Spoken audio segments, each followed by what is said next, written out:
আসসালামু আলাইকুম। চাকরি প্রত্যাশী ভাই বোনদের জন্য প্রতিরক্ষা মন্ত্রণালয়ের অধীনে একটি নিয়োগ বিজ্ঞপ্তি প্রকাশিত হয়েছে। নিজের ফোন থেকে কিভাবে বিজ্ঞপ্তিটি দেখবেন এবং আবেদন করবেন সেই বিষয়টি আপনার সামনে আজকে এই ভিডিও তৈরি করছি। গুগল সার্চ বারে গিয়ে লিখবেন dcdteletalk.com.bd লেখার পরে এরকম একটি পেজ আসবে। এই পেজেই দেখবেন লেখা আছে আপনার ডিসিডি সার্কুলারে ক্লিক করবেন।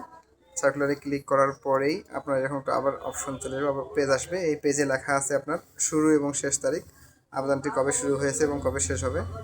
জুম করলেই দেখাচ্ছে এখানে 15/7/2026 তারিখেই সময়সীমা শেষ হবে। এরপরে নিচেই লেখা আছে অ্যাডভার্টাইজমেন্টে ক্লিক করলেই অটোমেটিক বিজ্ঞপ্তিটি ডাউনলোড হয়ে যাবে। বিজ্ঞপ্তি যখন ডাউনলোড হবে তখন আপনি বিজ্ঞপ্তিটি অনুযায়ী বিস্তারিত দেখে নিতে পারবেন যে কোন পদে কীভাবে আবেদন করবেন। আপনার শিক্ষাগত যোগ্যতা অনুযায়ী যেই পদে আপনার আবেদন করার ইচ্ছা রয়েছে বা ইচ্ছুক সেই পদে আবেদন করতে পারবেন। এভাবে বিজ্ঞপ্তি দেখার পরে ব্যাক করে আবার এভাবে আসবেন। আসার পরে এখানে লেখা আছে অ্যাভেলেবল সার্কুলার, ক্লিক করার পরে এরকম একটা পেজ আসবে। এই পেজের কোন পদে আবেদন করবেন সেখানে টিক মার্ক দিবেন। টিক মার্ক দেওয়ার পরেই নিচে দেখবেন যে একটা নেক্সট লেখা আছে। এখানে দেওয়া আছে যে premium all job member all job BD, এখানে নো করে দিবেন। নো করে দেওয়ার পরেই আপনার যে এরকম একটি অ্যাপ্লিকেশন ফর্ম আসবে।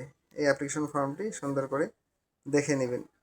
সুন্দর করে দেখে নেওয়ার পরেই আপনার যে ডকুমেন্টগুলো প্রয়োজন রয়েছে সেই ডকুমেন্টগুলো হাতে নিয়ে অনলাইনে আবেদন করতে পারবেন, অথবা নিজের ফোন দিয়ে আবেদন করতে পারবেন। আবেদন করার পরে এই ফর্মটি ফিল আপ করার পরেই আপনার আবেদনটি চূড়ান্ত